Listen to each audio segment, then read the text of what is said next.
अब middle east में हालात तेजी से विस्फोटक होते जा रहे हैं। ईरान पर अमेरिका और इजराइल के हमलों के बाद में पूरा का पूरा इलाका बड़ी जंग के मुहाने पर खड़ा दिखाई देता है।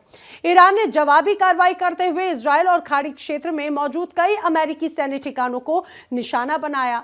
मिसाइल हमलों की गूंज सऊदी अरब तक पहुंच चुकी है, लेकिन इस पूरी तस्वीर के बीच में एक नया सवाल सुलग रहा है। क्या सऊदी अरब की मदद के लिए पाकिस्तान मैदान में उतरेगा या बीच में फंसकर पिटेगा या उल्टे पैर भाग जाएगा?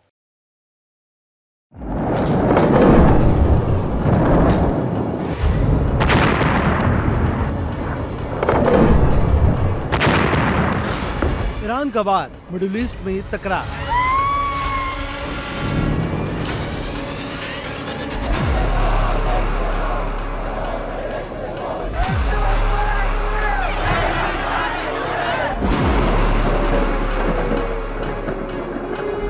जंग का शोर, दुनिया में बढ़ा जोर।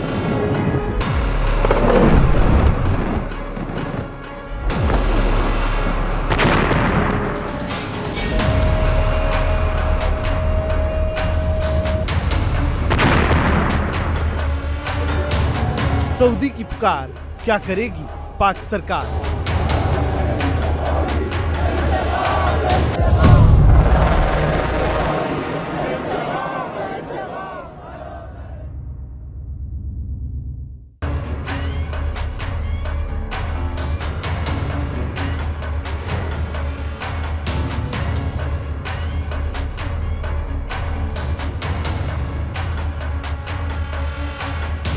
मिडिल ईस्ट की जमीन एक बार फिर बारूद की गंध से भरती दिखाई दे रही है। ईरान पर हुए हमले के बाद तेहरान ने पलटवार करते हुए इजराइल और खाड़ी के आसपास मौजूद अमेरिकी सैन्य ठिकानों को निशाना बनाया।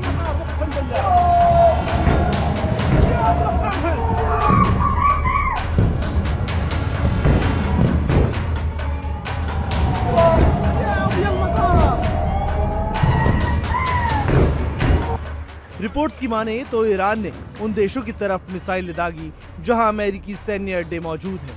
इनमें खाड़ी क्षेत्र के कई देश शामिल हैं और इसी वजह से पूरे इलाके में तनाव भड़का हुआ है।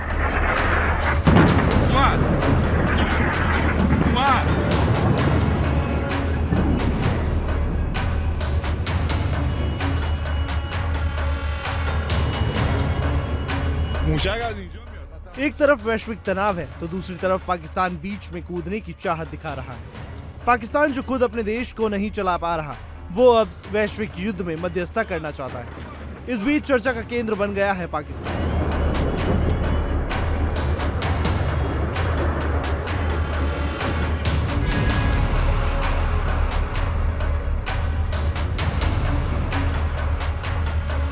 कारण है सऊदी अरब और पाकिस्तान के बीच हुआ वह रणनीतिक रक्षा समझौता, जिसे पिछले साल सितंबर में साइन किया गया और यही समझौता बन गया पाकिस्तान के लिए गले की फांस।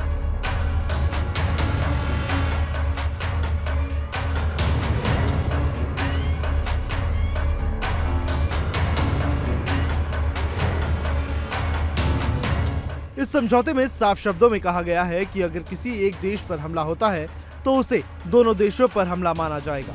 यानी एक तरफ से ये नेटो स्टाइल डिफेंस पैक्ट है, जहां एक की सुरक्षा दोनों की जिम्मेदारी बन जाती है। लेकिन सवाल यही है कि क्या पाकिस्तान वाकई सऊदी अरब की मदद के लिए मैदान में उतरेगा, क्योंकि वो खुद को तो सुरक्षित रख नहीं पाता।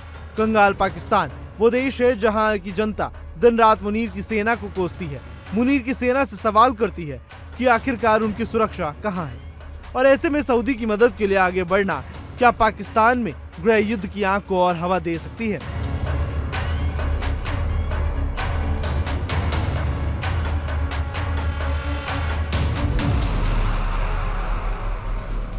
उसने हमें ही खराब करना है, अपने पाकिस्तान को ही खराब करना है।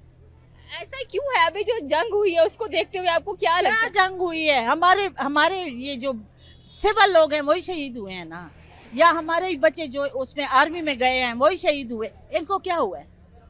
आप मुझे बता दें, इनको हुआ क्या है? कोई इनका बेटा फौत हुआ है, कोई मुर्दार हुआ है, शहीद तो मैं नहीं कहूंगी। कोई इनके बच्चे, कोई इनके भाई, कोई इनकी बीवियां, कोई इनकी बेटियां, कौन मरी है? मैं तो शहीद नहीं होने, शहीद का लफ्ज मैं नहीं इस्तेमाल करूंगी, खासकर इनके लिए। तो अमेरिका के साथ तो बड़े अच्छे ताल्लुकात है पाकिस्तान के, तो अमेरिका के पास तो मैं तो कहती हूँ अमेरिका आ जाए, आ ही जाए, क्योंकि अब खरीदा हुआ है, उसी के उंगली पे हम नाच रहे हैं, आर्मी नाच रही है, सारा पाकिस्तान नाच रहा है, तो आ जाए। हमारे बच्चों का मुस्तकबिल खराब हो गया है, हमारा मुस्तकबिल, हमारे बच्चे यहाँ नहीं कमा रहे हैं, बाहर कमा रहे हैं, बाहर से आके इनके पेट हम भर रहे हैं। तो खुदा की कसम कि मैं आल औलाद को ये नसीहत करूंगी कि पाकिस्तान का नाम नहीं लेना, इतना गुस्सा पाकिस्तान का नाम नहीं लेना। ये पाकिस्तान रहने की जगह नहीं है। क्यों नहीं है रहने? ये बिकी हुई है, बिका हुआ पाकिस्तान है। पाकिस्तान में है क्या, क्या है, मुझे ये बताओ। कोई औरत महफूज है, कोई मर्द महफूज है, कोई बच्चा महफूज है, कौन महफूज है, मुझे ये बताओ। तो फिर जंग के दौरान अगर पाकिस्तान वापस इंडिया का हिस्सा बन जाता तो सही नहीं था? मैं तो कहती हूँ ना, अल्लाह बस, अब कुछ नहीं कह सकती। मैं तो कहती हूँ अमेरिका आ जाए, बस मेरी तो दुआ है। अमेरिका आ जाए? हाँ, आ जाए, आ जाए, आ जाए। वैसे भी उसी का सिस्टम चल रहा है, पाकिस्तान पे उसी का सिस्टम चल रहा है। कौन सा हमारा सिस्टम चल रहा है, कौन सा हमारा कोई ख्याल कर रहा है? कोई भी नहीं कर रहा। तो वो आ जाए, कम से कम हर एक इंसान, औरत है, मर्द है, बच्चा है, अपना तो कमाएगा, खुद खाएगा, किसी के आगे हाथ तो नहीं फैलाएगा ना। हम तो सफेद पोश लोग हैं, हम तो वही बात है कि ना भूखे रह सकते हैं और ना जो है किसी से मांग सकते हैं। ये बातें चल रही है, क्या कहेंगे इसमें? नहीं, इसकी ना आली के लिए यकीनन किया जा रहा है कुछ भी जो, मगर ये कि उसके साथ जो अल्लाह ताला की मेहरबानियाँ होगी तो वो यकीनन जल्द से जल्द वो कर हमारे सामने होगा और पाकिस्तान की यकीनन निमायत भी करेगा। कैसा लीडर है इमरान खान? यकीनन मेरा पसंदीदा लीडर है। अच्छा, क्यों पसंदीदा लीडर, आप क्यों पसंद करते हैं? इसके पास हर चीज़ है, यकीनन उसके बाद अगर वो क्रिएशन कर नहीं सकता कि उसका एक इंटरव्यू बाहर ममालिक में देखा जाए तो यकीनन करोड़ों का होता है। यकीनन मैं उसके लिए ये नहीं सकता वो करप्ट हो सकता है। नवाज शरीफ वगैरह जो जेल गए हुए थे उनको सारी सहूलत थी, पर इमरान खान के लिए मुझे नहीं लगता उसको कोई सहूलत दी है किसी ने। मैं खुद जो है ना ANP वाला हूँ, ठीक है, मेरा पूरा खानदान ANP का ही है, पर ऐसे नहीं कि फिर भी मतलब बंदा अच्छा बंदा लग रहा है मेरे को, ठीक है, ईमानदार भी है, पठान भी है। इमरान खान के बारे में जो इस वक्त न्यूज़ गर्दिश कर रही है, इमरान खान के साथ जो जेल के अंदर हो रहा है, आप इस चीज़ से एग्री करते हैं, डिसएग्री करते हैं? क्या समझते हैं ये जो कुछ हो रहा है ये किस तरह का है? ये तो देखो कुदरती निज़ाम है, जो जैसा करेगा वैसा भरेगा। ये तो कुदरत का निज़ाम है, उसने दूसरों के साथ किया, आज खुद भुगत रहा। इमरान खान ने किसके साथ किया? मियाँ साहब, मरियम नवाज, किसको छोड़ा? मतलब नवाज शरीफ के साथ? हाँ, किसी को बख्श किया? तो ये तो सारे जितने भी गवर्नमेंट के अंदर जो भी आते हैं वो अपोजिशन के साथ इसी तरह करते हैं। वही बात है, तो मतलब आप इस वक्त इमरान खान के साथ जो कुछ हो रहा है इसको क्या समझते हैं, ये ठीक हो रहा है या गलत हो रहा है? इसके बारे में आपकी क्या राय है? ये किसी के साथ भी नहीं होना चाहिए। पाकिस्तान की हालत फिलहाल ऐसी है कि वह खुद अपने ही पड़ोस में उलझा हुआ है। अफगानिस्तान के साथ सीमा पर लगातार झड़पें हो रही हैं। उसके बाद जो बचा हुआ तनाव है वो दे रहे हैं बलूच लड़ाके, और पाकिस्तान भारत से वैसे ही डरा और सहमा हुआ है, क्योंकि पाकिस्तान को भारत से ऑपरेशन सिंदूर पार्ट 2 का भी डर है।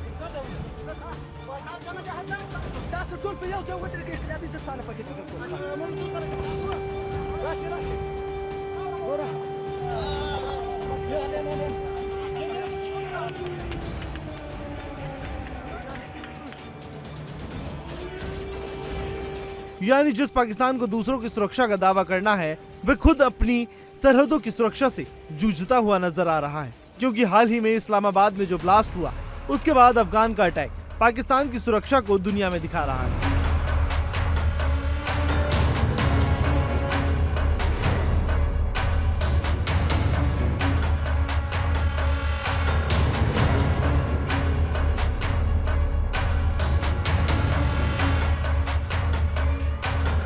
अंदरूनी मामलात के साथ तो हम डेफिनेटली हर पाकिस्तानी अपने अंदरूनी मामलात के साथ हम लड़ रहे हैं। हमें पता है कि इस वक्त जो है ना कि हर आम पाकिस्तान के शहरी के साथ और हमारे टैक्सेस के साथ, और जिसका जो काम है वो काम वो अपना किस तरह सर अंजाम दे रहा है, ये हर आम पाकिस्तानी को पता है कि चाहे इस वक्त जो है ना कि हमारे फील्ड मार्शल क्या कर रहे हैं, वो अपनी ड्यूटी किस तरह सर अंजाम दे रहे हैं, उसकी हकीकत में ड्यूटी क्या है, वो कर क्या रहा है। और इस मुल्क में दहशतगर्दियाँ बढ़ती जा रही हैं, लेकिन वो अमेरिका के विजिट्स वगैरह कर रहे हैं। तो ये हर एक जो है ना कि हमें definitely being as a Pakistani हमें लॉस है। क्योंकि देखें, हमें अगर हमारे जितने भी इदारे हैं उनको हमारे जो है ना कि टैक्सेस जाते हैं। देखिए, पाकिस्तान के लिए तो वो स्थिति है कि सर मुंडवाते ही ओले पड़ गए। दरअसल पाकिस्तान लगातार सऊदी अरब के साथ में एक डिफेंस पैक्ट कर रहा था और उसमें उसको यह लग रहा था कि उसके ऊपर अगर कोई हमला होगा तो सऊदी अरब मदद करेगा, लेकिन सऊदी अरब पर अगर हमला हुआ तो क्या पाकिस्तान ने मदद की? जवाब है बिल्कुल भी नहीं। पाकिस्तान बार बार यही सोच रहा है कि आखिर वो करे क्या, क्योंकि पहले से ही तो कंगाल हो चुका है, पहले से ही फटीचर हालात हैं, और अगर वो किसी जंग में अगर उतर जाता है तो ईरान बुरी तरह से उसको पीट ना दे, क्योंकि पहले से ही पिटाई तो उसकी अफगान लड़ाकों के साथ या BLA के लड़ाकों के साथ में हो रखी है। अब एक और नया मोर्चा अगर खुलता है तो ईरान की सिर्फ एक मिसाइल और पाकिस्तान पूरी तरह से नेस्तनाबूद। क्या पाकिस्तान को आगे बढ़ना चाहिए या नहीं बढ़ना चाहिए, इसी ऊहापोह में अब आसिम मुनीर और शहबाज शरीफ की जोड़ी उलझी हुई नजर आती है। अब आगे क्या होगा ये देखने वाली बात है। फिलहाल नापाक में आज के लिए इतना ही। देखिए इंडिया डेली 24/7 अब आपके स्मार्ट टीवी पर। इंडिया डेली मौजूद है सभी डिजिटल प्लेटफॉर्म पर लाइव और लगातार। इंडिया डेली 24/7 हर दिन राष्ट्र को समर्पित।